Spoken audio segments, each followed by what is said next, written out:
숙명여대 2018학년도 수시논술 대비 출제 유형 정리하겠습니다.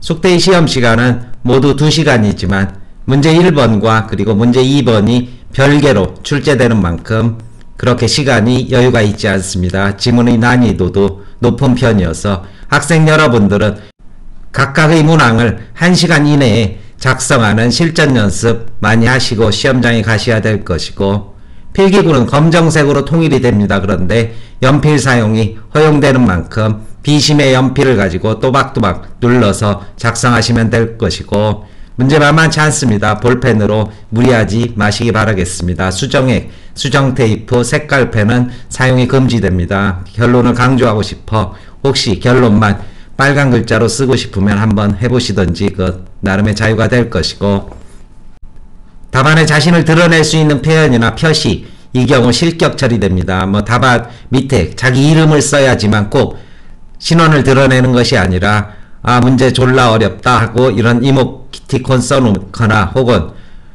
시험 끝 이런 식의 이모티콘, 교수님 읽어주셔서 감사합니다, 아부성 발언, 숙대 반드시 가야 됩니다, 이러한 정탁성의 발언 모두 다 실격 처리가 되는 만큼 아무 이러한 표시 없이 답안만 작성하시고, 수정할 사항은 볼펜이겠죠. 원고지 사용법에 따라 수정하라 하지만 저는 연필로 쓰시라고 이렇게 권유드리고 싶고, 문제는 2개 문항입니다. 각각 1000자씩이고 답안지가 모두 2장이 주어질 것입니다. 바꿔 쓰시지 마시고, 개요 작성 등을 위한 연습용지 등을 따로 주게 됩니다. 그리고 문제지 뒷장 등을 활용하게 된다면 충분히 연습할 수 있는 공간이 있을 것이고, 문제지 찢지 마시고 그리고 시험 끝난 후 모두 제출하고 나오셔야지 부정행위로 이렇게 간주되지 않습니다. 학원에 가져오실 필요 없으니까 깨끗하게 모두 제출하고 오시기 바라겠고, 전체적인 문제의 결과를 보게 된다면 말씀드린 대로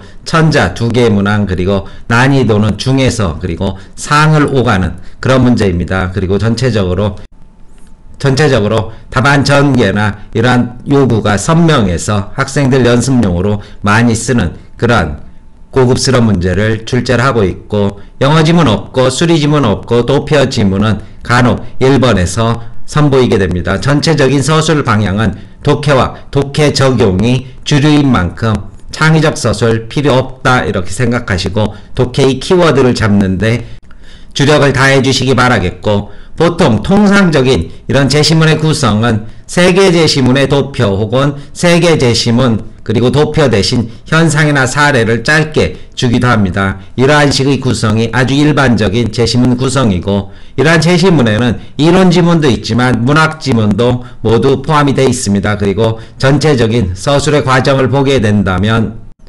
전반부에서 제시문을 비교, 대비, 요약하라 이런 요구를 많이 하는데, 그 이야기인즉슨 제시문에서 보이지 않는 키워드를 잡아서, 즉 알파, 베타라는 개념화된 이러한 키워드를 잡아낸 뒤 나머지 제시문에 활용하거나 분석하거나 비판하는데 반드시 먼저 비교, 대비, 요약했을 때 추출해낸 개념을 가지고 이것을 비판하거나 분석하거나, 이것이 숙대 문제의 아주 큰 개괄이 될 것입니다. 숙대 논술의 출제 역사를 보게 된다면 이건 2004학년도 문제입니다. 아주 오래됐죠.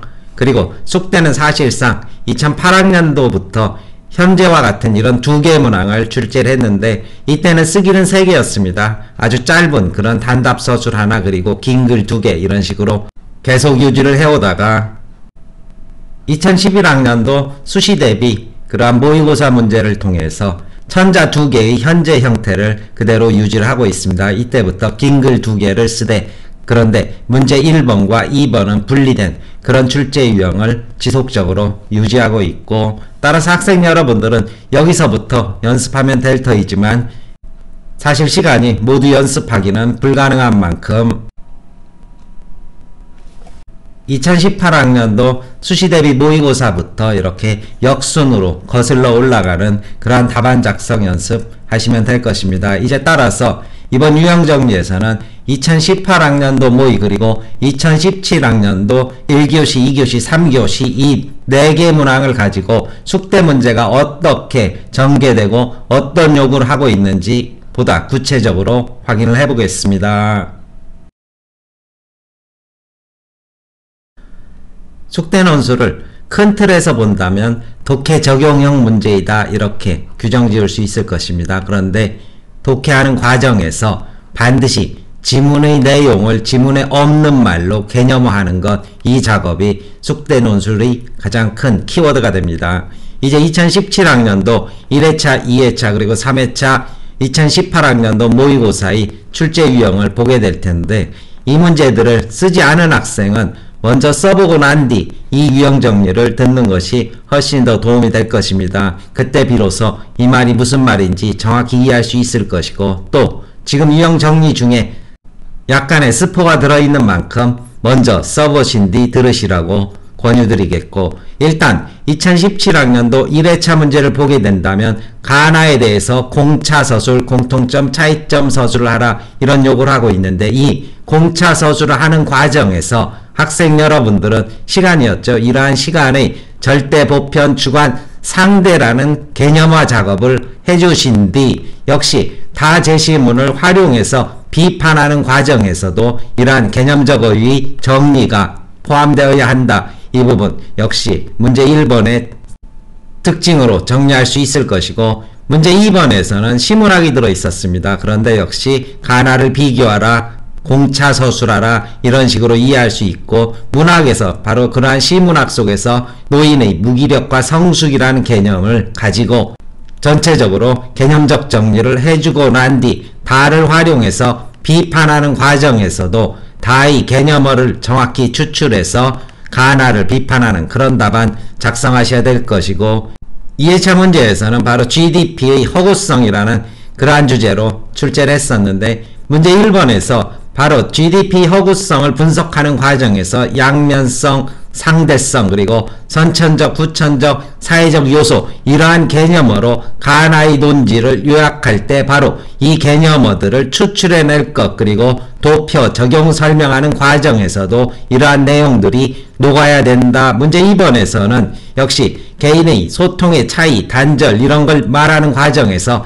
가나는 일종의 문학작품이지만 예화가 됩니다. 따라서 그 예화 속에서 우리는 개인적, 역사적, 사회적, 문화적, 선천, 후천 이런 식의 개념들을 가나에서 추출해서 공차를 서술해야 된다는 것입니다. 단순히 이 소설의 줄거리를 잔뜩 늘어놓는 그러한 것이 아니라 공차 서술이 필요하다. 그리고 다를 활용해서 대안을 모색하는 과정에 있어서도 다의 핵심 개념어인 수용과 환대라는 알파 베타의 개념을 가지고 이것을 다시 제시문의 역으로 적용하는 서술이 필요한 만큼 얼마나 일목요연하게 이렇게 제시문의 키워드를 정리해내느냐가 답안을 대학의 요구에 따라서 작성할 수 있느냐와 직결된다고 볼 수 있을 것입니다. 그리고 3회차 문제에서는 외국인에 대한 편견을 이렇게 주제로 출제를 했는데 가나를 통합해서 요약하라, 개념화해서 결합하라 따라서 가나에서 스테레오, 일탈,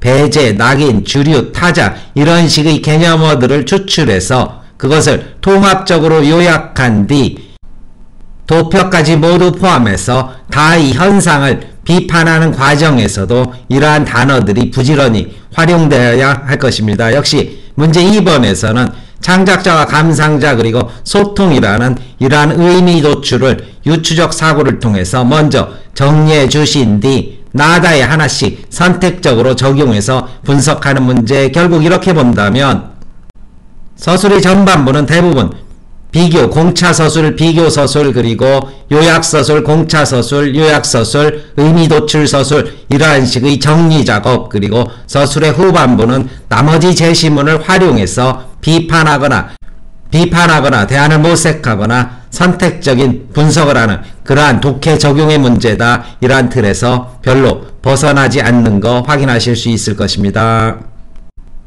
숙대는 역시 2018학년도 모의문제에서 문제 1번에서는 정보 수집과 해석, 창의성, 통찰, 내면, 외면, 논리 이러한 개념들을 추출한 뒤 이것을 활용해서 도표를 해석하고 그리고 이것을 토대로 해서 다시 현상에 적용하는 그러한 독해 적용의 문제 2번에서는 자율, 타율, 규제, 성장, 시행착오, 성숙을 주어진 수필형 예화 속에서 잡아낸 뒤 이 과정에서 공차서술을 요구를 하고 있습니다.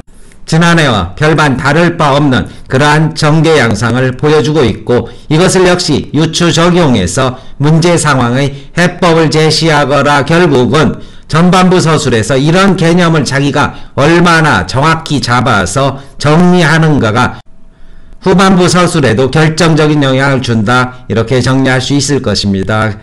따라서 숙대 시험을 치르는 학생은 숙대의 경우 대부분 제시문이 순차적으로 이렇게 활용이 됩니다. 다른 대학, 일부 대학의 경우에는 제시문을 유기적으로 결합해서 이렇게 활용도 하지만 숙대의 경우 지시사항에 따라서 제시문을 대부분 순차적으로 적용하는데 비교 과정에서 반드시 개념화한 뒤, 즉 알파, 베타, 감마 이런 개념을 끄집어서 정리한 뒤 대부분 공차서술을 요구합니다. 그리고 이것을 후반부 적용 과정에서 반드시 활용해라 어떠한 개념어들이 숙대에서 요구하는지를 파악하는 것이 시험의 관건이 된다. 그리고 제시문을 정리하는 과정에서 가급적 주어를 첫 문장에 이렇게 쓰도록 당부드리겠고 예화나 소설 등 보여주기가 나왔을 때 역시 개념화하는데 줄거리 잔뜩 늘어놓지 말고 본문 베끼지 말고 논제와 연결돼서 이것이 어떤 의미다라는 것을 서술하는데 주력하시라. 그리고 지시사항에 따라서 원고지, 사전 안배 구성하는데 대부분 3단락 정도로 이렇게 구성이 되도록 문제를 출제하는 만큼 원고지 미리 문제의 지시사항에 따라서 3등분 혹은 2등분 해놓으시고 그리고 시험 다 작성하신 뒤 이 부분은 지우고 시험장에서 나오시면 될 것입니다. 문제 만만치 않은 대학입니다. 서두르셔서 글자체 통일해서 답안 작성하십시오. 앞에는 또박또박 쓰다가 5분 남았다는 말소리에 마구 날렸으면 아마 결과가 그다지 좋지 않을 것입니다. 배경지식에 원고지 사용법이 있지만 연필로 작성하라고 저는 권유드리고 싶습니다. 숙대 캠퍼스입니다. 아주 깔끔해 보이죠? 반드시 내년에는 여기에 가서 대학 공부하시기 바라겠습니다. 그동안 수고 많으셨습니다. 설명 마칩니다.